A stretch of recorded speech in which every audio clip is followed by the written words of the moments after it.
한국 일부 기업들이 전 세계 판매 국가 중 유독 한 국가만을 차별하고 있다는 논란이 꾸준히 일고 있습니다. 다른 국가와는 다르게 두세 배의 차이의 가격 정책을 보이고 제품 기능의 차별, 디자인의 차별, 그 외 여러 서비스적인 면에 차이를 보여줘 문제가 되고 있는 것인데요. 한국 기업이 자국민을 차별한다는 것은 오랫동안 지적되어 온 바 있습니다. 온라인상에 거론되는 각종 내수차별의 고질적인 문제는 수년간 이어져 왔습니다. 사실 이미 똑똑하게 소비한다는 사람들 사이에서는 국내 제품을 해외 직구로 구매하고 있다고 하는데요. 얼마나 심각하길래 자국의 제품을 해외 직구로 구매하는 걸까요? 우선 최근 중국형 모델을 출시하며 내수차별로 화제가 되었던 모 자동차 회사는 한국 내수용과 중국형의 상품성이 다르다는 문제점이 제시가 되었습니다.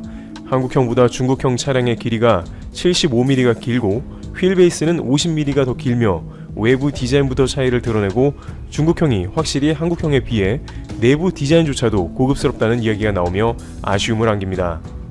전자제품은 가격으로 내수차별 논란에 휩싸인 적이 있었습니다. 한국 공식 사이트와 미국 공식 사이트에서 동일한 사양의 동일한 모델의 판매가를 비교했을 시 한국에서 2배 가까이 높은 가격에 판매하며 극심한 내수차별을 보였고 결국 직구하는 행렬로 이어졌습니다. 이 상황이 더 안타까운 이유는 한국은 소위 호구의 나라라는 말이 있을 정도로 해외 기업의 차별 대우를 받아왔기 때문인데요. 그 대표적인 예로는 세계적인 기업 애플이 있습니다.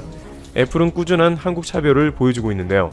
지난해 말 에어팟 프로가 출시되었을 당시에도 한국은 32만 9천원, 미국은 249달러로 한화로 약 29만원 정도의 금액으로 출시되며 차별적인 가격 정책을 보이며 국내에서 애플이라는 브랜드 선호도가 적지 않음에도 변하지 않는 태도를 보여주고 있습니다. 또 미국, 유럽 의료진에게 마스크 200만 장 기부, 중국 격리 직원들에게 아이패드 포함된 구호 물품 전달 등 다양한 기부를 해온 애플의 모습을 한국에서는 찾아볼 수 없었는데요.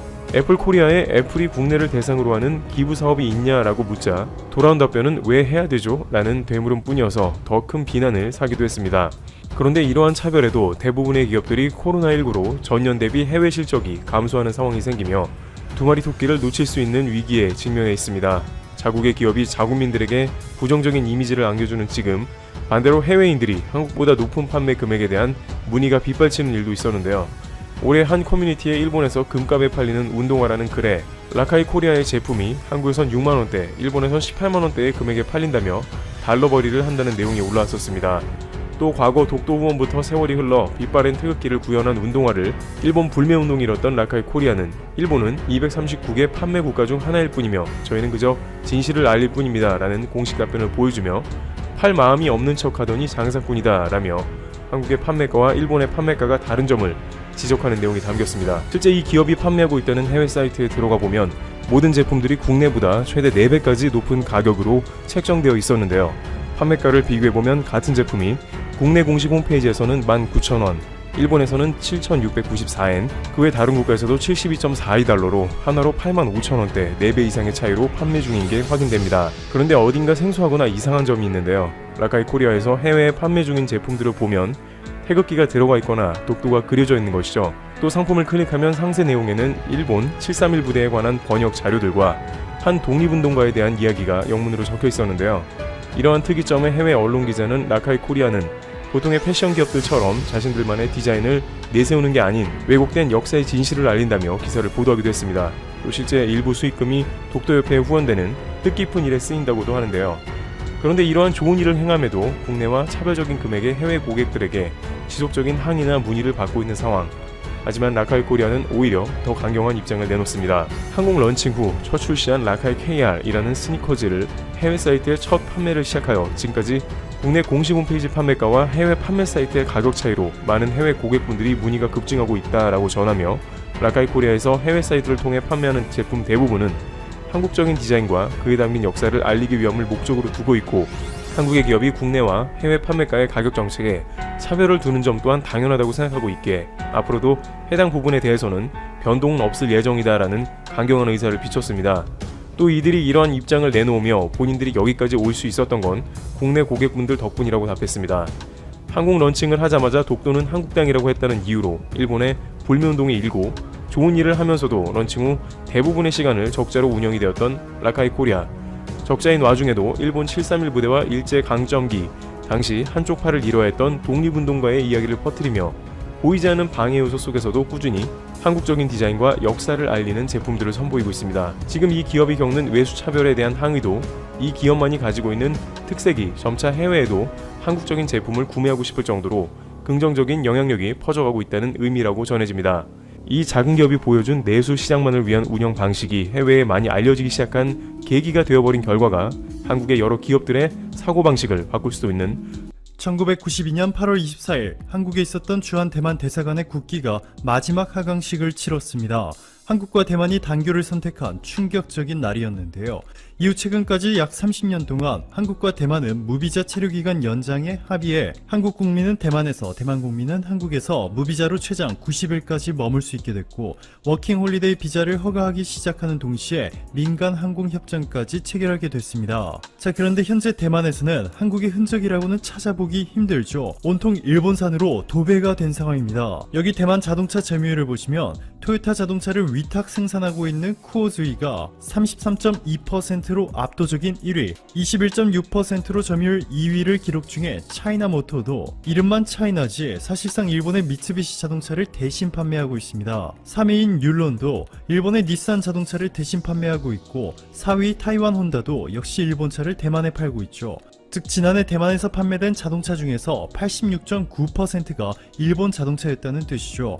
심지어 대만에서 택시도 전부 토요타이고, 대만에서 달리고 있는 기차들도 상당수가 일본산입니다. 반면 대만에서 한국의 존재감은 거의 없었고, 오히려 한국은 얄미운 나라, 한국을 이기면 통쾌하다 라는 질투심과 이유 없는 반한 감정만 존재할 뿐이었죠. 1990년 중반까지만 하더라도 대만은 국제적으로나 경제적으로나 한국보다 월등히 강력했고, 아시아의 4마리 용 중에서도 최고의 국가로 꼽혔습니다. 그런데 한국의 삼성과 LG가 혜성처럼 등장하며 글로벌 시장을 쓸어버리는 바람에 대만의 전기, 전자업체들이 큰 위기를 맞았고, 특히 대만 재계서열 1위인 홍하이그룹의 고타이밍은 주주총회 자리에서 삼성을 무너뜨리는 것이 내 인생의 목표다 라며 일본은 한국처럼 뒤통수를 치지 않는다, 일본과 손을 잡고 앞으로 3에서 5년 안으로 한국이 삼성전자를 꺾겠다 라는 기업인으로서 선을 넘는 발언도 필터링 없이 내뱉었습니다. 결국 대만의 홍하이그룹은 일본에서 경영난으로 망하기 일보 직전이었던 일본 전통의 전자기업 샤프를 인수했을 뿐만 아니라 도시바의 PC 사업까지 사들였습니다. 당시 샤프는 삼성전자의 LCD 패널을 공급하고 있었는데, 대만의 홍하이그룹이 샤프를 인수한 뒤에 갑자기 공급을 끊겠다고 삼성에 통보했습니다. 이 때문에 삼성은 TV 생산에 엄청난 차질이 생길 뻔한 위기를 겪었죠. 결국 이 모든 것들을 주도한 홍하이그룹의 고타이밍 회장이 경영 이선으로 퇴진하자마자 삼성의 화해의 손길을 내밀었지만, 삼성이 괘씸죄를 적용해 이를 거절한 것으로 전해졌습니다. 이뿐만이 아닙니다. 최근 대만 매체 연합보는 코로나19가 전 세계적으로 확산한 이후 가장 먼저 야구 리그를 시작한 나라는 한국이 아니라 대만이다. 그런데 미국 ESPN은 한국의 KBO 리그만 사서 미국에 중계하고 있다. 이 때문에 수많은 미국 팬들은 코로나19 사태 이후 한국이 세계에서 가장 먼저 야구 리그를 열었다고 착각하고 있다 라며 질투심으로 가득 찬 보도를 냈습니다. 자, 그런데 이렇게 일본을 절대적으로 추종하고 한국과는 대립각을 세우던 대만의 태도가 최근 180도 변화하는 놀라운 상황이 만들어지고 있습니다. 대만이 일본을 손절하고 한국을 추종하기 시작하려는 것인데, 대만에서 반일 감정이 생겨나기 시작한 시점은 바로 대만 동부 지역에서 여객 열차가 탈선해 22명이 사망하고 200명 이상이 부상을 입는 대만 역사상 최악의 열차 사고가 발생했을 때부터죠. 대만이 내부 조사를 시행한 결과 충격적인 사실이 밝혀졌습니다. 문제의 철도 차량은 일본이 만든 것으로 사고 직전에 설계 착오 때문에 안전장치를 끈 사실이 관리자에게 보고되지 않았기 때문인 것으로 밝혀졌습니다. 당시 마이니치 신문은 해당 철도 차량을 제작한 일본 차량 제조사의 설계 문제가 있었다고 보도했는데요. 제조 당시 도면을 확인한 결과 필요한 배선이 빠져 있어 열차 자동 제어 보호 시스템의 전원이 끊어졌을 때 무선으로 관리자에게 통지가 안 된 것이 사고의 주요 원인이었던 것이죠. 그럼에도 당시 대만 철도국장의 사과만 있었을 뿐, 문제의 일본 회사는 조사가 진행 중이라 아무 말도 할 수 없다 라며 원인을 규명해 재발 방지에 힘쓰겠다 라고 대답해 대만 국민들의 분노를 샀습니다. 그리고 무엇보다 현재 한국과 일본의 미래 전망이 극명하게 갈리면서 대만 입장에서도 일본 대신 그동안 단교했던 한국과 다시 손잡고 교역을 확대하지 않는다며 향후 대만 경제에 큰 타격을 받을 수 있습니다. CNBC의 보도에 따르면 세계 최대 규모의 투자은행 모건 스탠리가 최근 발표한 보고서는 이렇게 말하고 있습니다. 아시아 국가들은 다른 지역보다 빠르게 회복할 것이다. 일본을 제외하고. 최근 스위스 국제경영개발연구원 산하의 세계 경쟁력 센터가 공개한 2020년 국가 경쟁력 영감에서 한국의 국가 경쟁력은 63개국 가운데 23위로 지난해보다 5단계나 오른 반면 일본은 4단계 추락한 34위를 기록했습니다. 한국의 고용, 생활의 질, 정부 투자, 기업 효율성 등 대부분의 분야에서 일본을 압도하고 있습니다. 이에 대만 민진당 출신의 전직 부총통 리슈랜은 한국과 대만은 서로 비슷한 점이 너무 많다고 생각한다. 한국 국민들에게 감사드린다. 우리도 한국을 아주 좋아한다. 라며 한국과 대만의 협력 관계가 강력해지기를 요구하고 있습니다. 여기에 최근 코로나19 2차 팬데믹을 우려해 한국을 포함한 세계 63개국에서 한국어 능력 시험이 줄줄이 취소된 가운데 대만은 3곳, 대만 북부 타이베이 대만대학교, 중부의 타이중과 남부 가오슝 지역 소재학교에서 예정대로 한국어 능력 시험을 개시했고 하루 만에 무려 4,000명이 넘는 대만인들이 응시한 것으로 전해졌습니다. 더 놀라운 것은 지난해 4월에 실시한 한국어 능력 시험 응시자 수는 4,794명이었는데